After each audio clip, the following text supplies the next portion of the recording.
Deze winter is mijn lieve oud-tante Geertruida overleden. 108 geworden. Het is omgekomen bij een waterski-ongeluk. Heel tragisch, ze had nog zoveel plannen. Maar goed, toen moesten we de uitvaart regelen. En daar wil ik het vandaag even over hebben, de uitvaartbranche. Want daar gaat heel veel mis. Kijk, er is al iemand dood. Dat is al niet leuk. Althans, meestal niet. Hangt er een beetje vanaf wie en hoe hoog de erfenis is. En als er een dierbare overleden is, dan heb je het ineens hartstikke druk. Het begint al met dat er een arts moet komen om vast te stellen dat iemand inderdaad dood is. En dat klinkt niet iets waarvoor je 6 jaar gestudeerd moet hebben, maar toch gaat dat nog wel eens mis. Bijvoorbeeld afgelopen zomer in Tsjechië. Daar werd een doodverklaarde vrouw plots wakker in de doodskist. En naar verluidt maakt zij het naar omstandigheden goed. Ja, dat denk ik ook, ja. Als je in een doodskist ligt en er gebeurt daarna nog iets in je leven, dan is het al gauw goed. Nou, dat was met oud-tante Geertruida helemaal niet aan de hand. Die reageerde niet op de pijnprikkel, ook niet op de pupilreflextest. En ook niet toen mijn neef vertelde dat hij ging trouwen met een zwarte man. Toen wisten we vrij zeker dat zij dood was. Als iemand dood is verklaard, dan moet hij worden uitgeschreven bij de gemeente. En ook dat gaat wel eens mis. Hier, Groninger was al 15 jaar doodverklaard, maar blijkt toch nog te leven. Het gebeurt vaker in Groningen. Dit zijn dan de mensen die gewoon een tijdje niks hebben gezegd.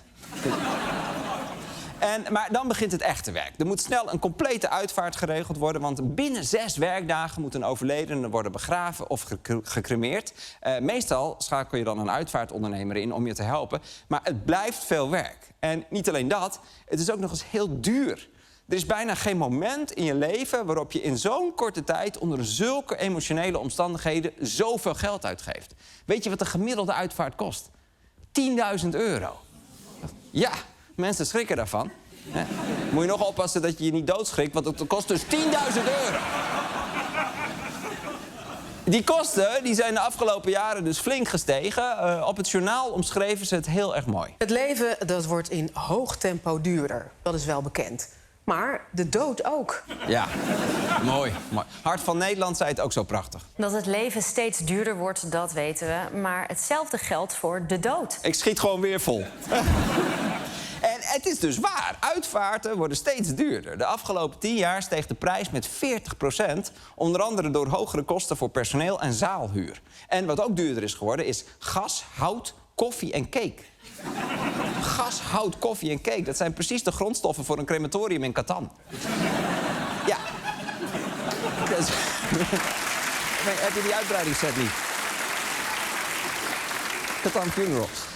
Het is dus best duur allemaal, dus dan wil je wel een goede uitvaartonderneming kiezen. Maar dat valt nog niet mee, want er is meer keus dan ooit. Er zijn de afgelopen jaren weinig beroepen zo populair geworden als dat van uitvaartondernemer. Het aantal bedrijven steeg in 10 jaar tijd met meer dan 65%. Wauw, het aantal uitvaartondernemers schiet als grafsteen uit de grond. Maar die stijging is best verrassend, want de meeste mensen worden niet heel vrolijk van de dood. Maar sommigen juist wel. Zoals deze vrouw die in het mortuarium werkt op Schiphol en vlogs maakt. Ik begon met het binnenhalen van een overledene. Deze kwam uit Portugal. En de volgende dag heeft mijn collega de overledene naar zijn familie gebracht. Dus er zit een overledene in de auto.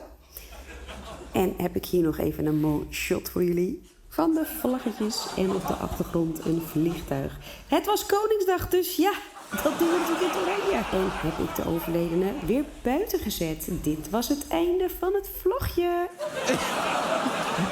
Ja, en dan gaan we nu de overledene balsemen. En ik gebruik altijd deze balsem.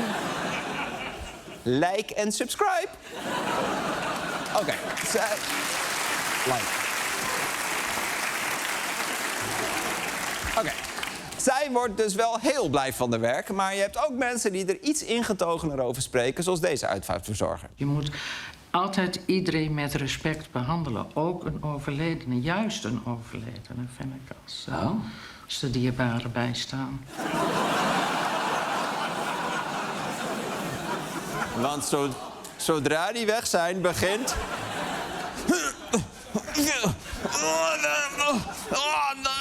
De handpoppenact! Hallo! Hallo, ik ben dood! Hallo!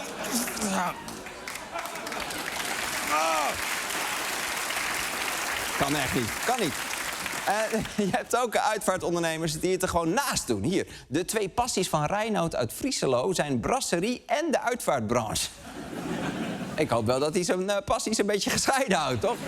Onze excuses voor het ongemak. De crematie begint iets later. Er staat nog een lasagne in de oven. Dus je hebt allemaal verschillende soorten uitvaartondernemers... maar je hebt geen enkele garantie dat je een goede hebt, hè? Het is geen beschermd beroep. Iedereen mag het worden, dus er zijn weinig regels. Omdat iedereen uitvaartondernemer kan worden... hoopt de brancheorganisatie in de uitvaartzorg dat er meer regels komen... voor bijvoorbeeld het mogen snijden in lichamen. Iets wat soms nodig is. Nou, dat is bijvoorbeeld nodig als iemand een pacemaker heeft... en hij gaat gecremeerd worden, hij of zij. Dan moet zo'n pacemaker eruit, want die kan niet mee de oven in. Ja, het is toch bizar dat iedereen dit mag doen? Als ik zou willen, zou ik nu naar de Kamer van Koophandel kunnen gaan... en dan sta ik morgen een pacemaker uit een lijk te snijden. Spraakmakende televisie? Zeker. Wenselijk? Weet ik niet. Nou goed, wij hebben een uitvaartondernemer gekozen voor tante Geertruida... en toen was het opschieten, want binnen 6 werkdagen moest alles gebeuren. En dat is zwaar, want je zit emotioneel hier... Je hebt geen idee wat er bij zo'n uitvaart komt kijken. Je staat onder grote tijdsdruk. En op dat moment moet je allerlei beslissingen nemen. Zeker in ons geval, want mijn oud-tante die had geen ene fuck geregeld. Wordt het begraven of cremeren? Wat voor kist? En wat voor auto? Wat moet er op de kaart? Willen we een advertentie? En in welke krant? Welk bloemstuk? Kerk of aula? Koffie en cake? Of komt er daarna een borrel? Welke foto's? Welke muziek? Wie gaat er spreken? En als jij dat bent, wat ga je dan zeggen? Of in mijn geval rappen. Wat voor kleding moet ze aan? Gaat ze met een open kist en krijgt ze dan op een gegeven moment een schep zand in de snuffert? Het is zoveel! Nou goed, uiteindelijk hebben we alle keuzes gemaakt. En toen vroeg ik aan die uitvaartondernemer... heb jij enig idee van wat dit gaat kosten? Wat bleek, dat kon hij nog niet zeggen. En ik vond dat super vaag. En nabestaanden die een uitvaart moeten regelen... lopen daar vaker tegenaan, zoals deze familie. En toen hebben we ook gelijk gevraagd naar de kosten. Ja. Toen zeiden ze, nou, die kosten die komen wel. Nou, die kwamen 3 dagen later. En toen schrok ons helemaal te pletter. Ja, het was meer dan €13.000. Terwijl die familie ook nog van alles zelf had geregeld. Het drukwerk, de locatie, de catering, van alles. Maar dit is echt het probleem. De uitvaartbranche is vaak super schimmig over de kosten. De Consumentenbond heeft het een paar jaar geleden onderzocht... en toen bleek dat 1/4 van de mensen vooraf geen overzicht kreeg... van hoeveel ze kwijt zouden zijn. En dat is toch raar? Dat heb je toch nooit als je 's nachts ergens een Turkse pizza haalt? Van, oh, hoeveel is dat? Ach, denk jij daar nou maar niet over na, joh. Nee. Terwijl op zo'n moment ben je dus super kwetsbaar en emotioneel. Nee. Want alleen dan koop je een Turkse pizza, ja toch? Ik ben net mijn beste vriend verloren. Oh, daar is hij, Remco! En het is echt niet zo dat de hele uitvaartbranche 1 grote graaiende boevenbende is. De meeste zijn gewoon prima bedrijven. Maar er gebeuren in die wereld wel echt schofterige dingen. Zoals stiekeme bijverkoop. Dan zit je in zo'n gesprek dat net je dierbare is overleden. En dan zeggen ze, goh, je hebt de Naturapolis. Wat zou je moeder mooi hebben gevonden? Een witte of een zwarte auto? Dan zeg je, nou, een witte auto. Maar dan wordt er niet bij verteld dat die wel €300 duurder is... dan die zwarte die in het pakket zit. Ja, wij hadden dit dus ook. Oud-tante Geertruida is uiteindelijk vervoerd met de Cheetah-auto. Hij heeft ons €3.000 extra gekost. Vooral aan verkeersboetes, want die dingen gaan hard. Het is de snelste landauto ter wereld, hè? En ik snap ook wel dat het geen liefdadigheidswerk is, hè, die uitvaartbusiness. Die mensen moeten ook leven, maar ze moeten geen misbruik maken van de situatie. De uitvaartkist kost €900. Wij horen dat de inkoopprijs voor Monuta zo'n €360 is. De kist gaat bijna 3 keer over de kop. De kist gaat bijna 3 keer over de kop. Hopen dat hij goed dicht zit, toch? Hatsé! Bij sommige uitvaartbedrijven gaat het echt alleen maar om de winst. Er zijn oud-werknemers die zeggen dit soort dingen. Als je je bonus wilde halen, dan moest je toch ook wel verkopen. En als je dat niet deed, wat gebeurde er dan? Nou ja, heel veel evaluatiegesprekken en heel veel verantwoording afleggen van waarom weer een goedkopere kist of waarom weer niet dit verkocht of waarom weer geen volgauto. Waarom weer geen fanfareband? Waarom weer geen glow-in-the-dark urn? En nogmaals, tuurlijk, je moet geld verdienen... maar je zit in een business waar de klant extreem kwetsbaar is. Dus dan moet je wel een beetje normaal doen. Want een klant kan ook niet zomaar overstappen, want er is haast bij. En bovendien zijn er vaak al allerlei kosten gemaakt. Vervoer, koeling, voorgesprek, lichaam prepareren. Dat kost allemaal geld. En als je overstapt, krijg je een naheffing.